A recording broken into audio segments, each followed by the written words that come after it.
Assalamualaikum warahmatullahi ta'ala wabarakatuh. Kung ang presidente mayroong PSG, Presidential Security Group, ganon din si Jesus. Si Jesus mayroon din siyang PSG. Ang ibig sabihin ng PSG, Prophet Security Group. Prophet Security Group. No?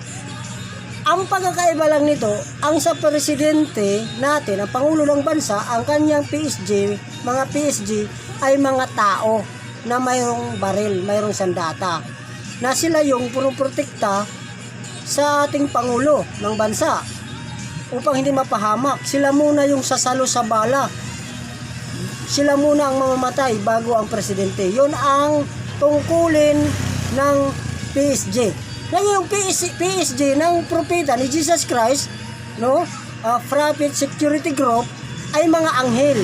Hindi na yan naman ang magpoprotekta kay Jesus Christ o sa mga propeta, mga anghel, upang hindi mapahamak ang propeta, no?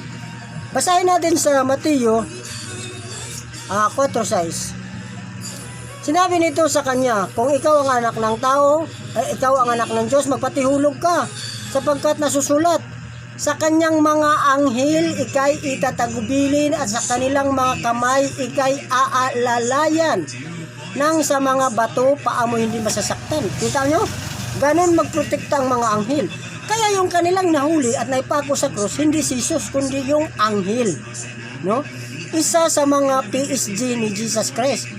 Isa sa mga Prophet Security Group na mga anghel, yun yung isa doon ang napako sa cross. No? Napakalinaw na hindi si Jesus yung kanilang napako, kundi ay yung isa sa mga anghel na nagpoprotekta kay Jesus Christ. Hanggang dito na lang sa Sakalao Kair, wa akhir dawana, walhamdulillahi rabbil alamin.